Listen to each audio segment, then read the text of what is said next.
Week 6 of the fantasy football season, and his quarterback sits every matchup this week. The first one, Thursday Night Football, the Denver Broncos at the Kansas City Chiefs. So Russell Wilson, in terms of fantasy football, he's been good for the most part this season. 18 or more fantasy points in each game this season so far for Wilson. So a game where they're going to be trailing early and often, I believe, is this Denver Bronco team, and have to put points on the board just to stay afloat versus Kansas City Chiefs here. I think Russell Wilson is a borderline option. I'm not saying he's going to go out there and have a huge game, but opportunities are going to be there. So right now it's a 50-50 play, in my opinion, in a division game. And we know Thursday football games usually are high-scoring games. So right now he's borderline Patrick Mahomes. He's the start each and every week. I know the numbers haven't been all the way up to snuff like they were over the last few seasons with that big monster 35-40 point fantasy game, but he's consistent each and every week, still trying to find that number one target besides Travis Kelce in the receiving game, which I think could be Rashee Rice.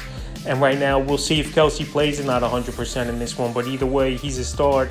Now to the Baltimore Ravens at the Tennessee Titans, Lamar Jackson. It's been up and down in terms of fantasy points so far this season. He's had 3 big games and then 2 dud performances. And this week here versus a pretty stout Tennessee defense against the run, where they're going to force Jackson to throw the football. Obviously, he's still a start each and every week, but we'll just see what Lamar Jackson steps up and shows in this one. Sit Ryan Tannehill, he hasn't been a fantasy option over the last few seasons here. And this week here versus a pretty solid Baltimore Raven defense, even though last week they blew that game versus the Pittsburgh Steelers towards the end of it on one of the last drives. But I still think they could stop Tannehill. One of the worst offensive lines in the game is Tennessee, and they got to get pressure on him. And I think this Raven team will, so he's a sit. Panthers, Miami Dolphins, Bryce Young, it's been a struggle so far for the rookie. 0-5 the Panthers are this season, and Bryce Young himself is 0-4. He missed the ball game early in the season in week 3. So this week here versus Miami defense, that isn't all that great, but still could get to the quarterback and make plays. There's no reason I'm going to trust Bryce Young. The only guy pretty much on this team here with fantasy value right now is Adam Thielen. So Young's a sit, Tua, he's a start each and every week. Him and Tyreek Hill, the most dangerous combination, I believe, in the league this season. And right now, once again, with a cupcake matchup and the Dolphins home, we saw it last week. By the second quarter, that game pretty much was over. To a start again now to the Saints at the Houston Texans. This is going to be a struggle, I think, for both teams for most of it. We saw last week with the Texans going to Atlanta, where they lost 21-19. So I think this is the same type of ball game between the Saints and the Houston Texans here. So Derek Carr, he really hasn't had fantasy value this season. I know he's got good weapons, Chris Olave, Michael Thomas, Rashid Shaheed, Alvin Kamara back out of the backfield. But this week I just can't trust him once again versus a pretty decent Texan defense. CJ Stroud, he's been pretty solid so far this season. Hasn't thrown an interception, but some games he's going to have fantasy points. And then a game like last week, only 16 fantasy points. But right now, CJ Stroud in a tougher matchup. I know it's a home game here for the Texans where he's played better this season. But right now, I can't trust him 100%. So he's a sit. Now to the Commanders at the Falcons. Sam Howell, I know a lot of his points come in garbage time. Sam Howell, he's putting up fantasy points week in and week out. He's got a good arm, and he's a guy that goes out there and he just gunslings, where you got good weapons like Terry McLaurin, Curtis Samuel, Brian Robinson in the backfield, Jahan Dotson, even though he's had a down season. I think Howell, he's pretty much a guy that's going to crack the top 15 each and every week at the quarterback position, because he drops back 35-40 times.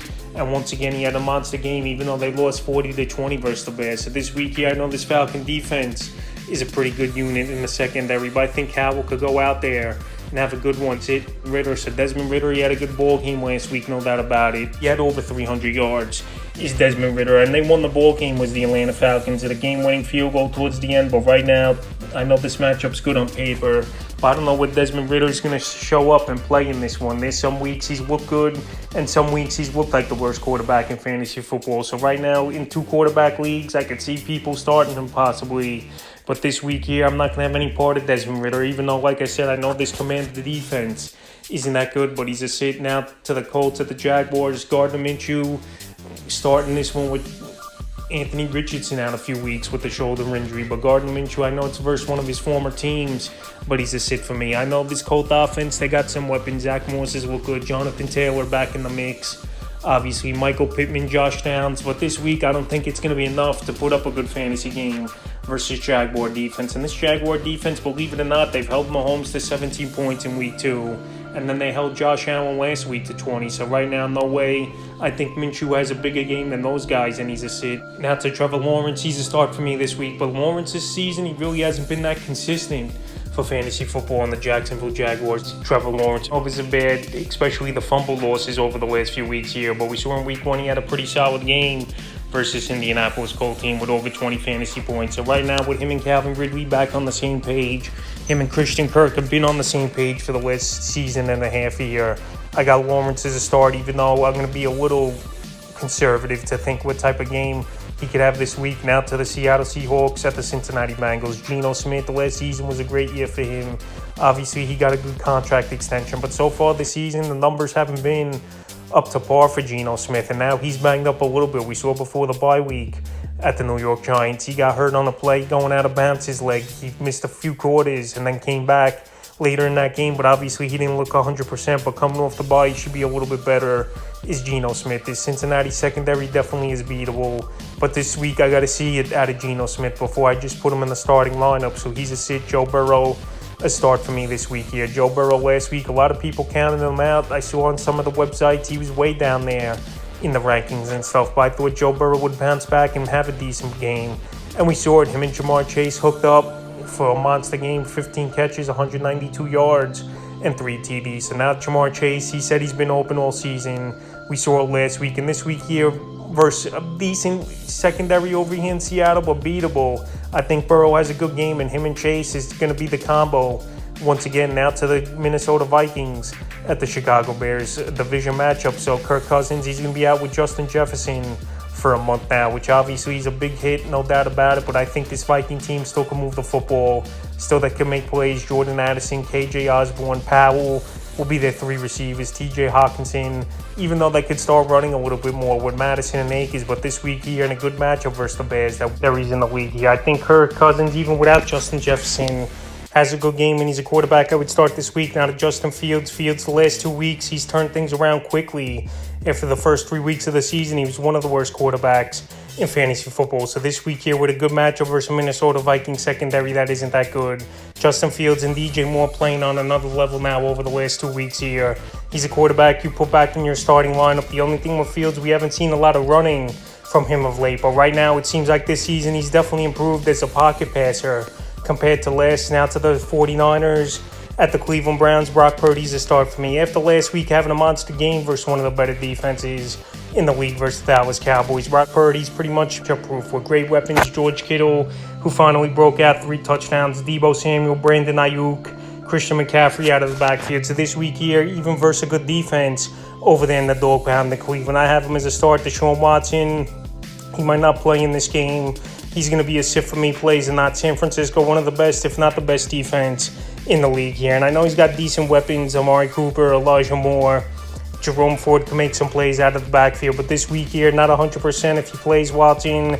And versus a tough defense, I would shy away from him. Now to the Patriots at the Vegas Raiders. Mac Jones, he's been benched over the last couple weeks here for Bailey Zappi. And this Patriot team's been blown out now 2 weeks in a row, 38-3 versus the Dallas Cowboys, and then losing 34-0 to the Saints. So Mac Jones, he's not bringing anything to fantasy owners. His Patriot team might move on from him after the season, who knows. And he's a sit even versus a middle-of-the-pack rated defense. Jimmy Garoppolo, I know he's versing his former team in this game here, but he's not really a quarterback that has fantasy value. He leads the league in interceptions this season. I know he's got good weapons, Devontae Adams, Jacoby Myers, Jacobs out of the backfield, but he's not really a quarterback I'm going to have confidence in week in and week out. And this week here versus a Patriot defense that obviously is banged up and one of the worst D's in the league over the last 2 weeks, I'm still not going to start him. He's a sit. Now to the Lions at the Tampa Bay Buccaneers. Jared Goff, he's been solid this season. We'll see if Amon-Ra St. Brown comes back in this game. But anyway, Jared Goff's been solid this season. He's got Jameson Williams back in the lineup. Him and Josh Reynolds a good rapport. David Montgomery playing good out of the backfield. And I know Tampa Bay's a good defense, but I think Jared Goff still could go out there and have a good fantasy day. So he's a start for me. Baker Mayfield, he showed good progress so far from last season to this season with his new team. And him and Mike Evans, they're hitting on everywhere all over the field. Chris Godwin's been solid so far. Baker, he's going out there and he's playing good football and he's keeping his team in games. And they're winning games as well as this Tampa Bay Buck team. But this week here versus a pretty solid pass rush and a 4-1 Detroit Lion team, even though they're coming off a bye, he's not really a quarterback I could trust 100% in basic 12-team, 10-team format. So he's a sit for me. Now to the Cardinals. At the Los Angeles Rams, Joshua Dobbs is a sit. I know Dobbs, the first 3 out of 4 weeks, has played good football, but last week, the Cincinnati Bengals, which is a mid-defense at best, went out there and played good football versus Joshua Dobbs. So this week here versus a pretty decent Ram front line, I think it's going to be tough sledding a little bit. I know he's got decent weapons, Hollywood Brown, but now with James Conner out, it definitely don't help Dobbs as much as well to have that veteran running back in the backfield that he could count on and get some fantasy points. So right now, he's a sit. Matthew Stafford's a start. This offense right now, they're going to take off, I think. Cooper Kupp, he looked 100% last week in that game versus the Philadelphia Eagles. And I know that he wasn't on the field a lot in the second half. The Eagles controlled time of possession, but to have Cooper Kupp, Puka Nacua, Tyler Higbee, and Tutu Atwell and Kyren Williams, this is a solid offense all of a sudden over there in Los Angeles, rebuilding pretty much on the fly from last year to this year. So I like the matchup, and I like the weapons for Stafford. He's a start. Now to the Eagles. At the Jets, Jalen Hurts, he's a start each and every week. One of the best, if not the best, fantasy quarterbacks in the league right now. And I know this Jet defense is good, but I still think Jalen Hurts goes over there into New York and has a good one. Zach Wilson's a sit. A lot of people thinking Zach Wilson's improving, but it's obviously not shown in the box score, and even some of the throws he's been making of late haven't been accurate still and stuff. So right now, maybe this Jet team, they did come off a victory, but Zach Wilson has no fantasy appeal, and he's a sit. Now to the Giants. At the Buffalo Bills, Daniel Jones, he's been a crash test dummy this season. He has no time in the pocket. And this Giant team, they don't really have a number one threat at wide receiver. I know Darren Waller is the number one receiver kind of in the offense at the tight end position, but he hasn't put up numbers. And when you get no time in the pocket, you're not going to put up numbers. So Jones has been running for his life pretty much out there. So he's a sit versus a tough Buffalo D-line. And if you don't play after the neck soreness here for Daniel Jones or whatever the case may be, Tyrod Taylor versus one of his former teams, he's not going to be an option as well. So he's a sit. Josh Allen, ever since week 1 after that bad game with the Jets on Monday Night Football, he's turned things around and he's been the best quarterback in fantasy football in terms of fantasy points. So this week here versus a young Giants secondary and coming off a tough loss to the Jaguars in London, I think Josh Allen has a monster game once again. Gabe Davis having a breakout season, which I thought was going to happen last season, but this year it's happening. Stephon Diggs, an elite wide receiver once again. So Josh Allen, an easy start. And then the final game of the week, Monday Night Football, Cowboys at Chargers. Dak Prescott, I think his best days are behind him. He has no confidence stretching the field. The accuracy isn't there. And he just looks lost out there. I know this Charger defense isn't great, but Dak Prescott really hasn't done anything once again this season for fantasy football, and he's a sit. And Justin Herbert, he's a start. I know this Cowboy defense is good, but Kellen Moore, former offensive coordinator for this Cowboy team. The offense go up and down the field to Herbert. I know he's banged up going into the bye. The bye definitely going to help Herbert and this Charger team. And Austin Eckler is coming back as well, which always could help as an elite receiver out of the backfield. So Justin Herbert's a start. So that's quarterback start sits here every matchup for week 6 of the fantasy football season.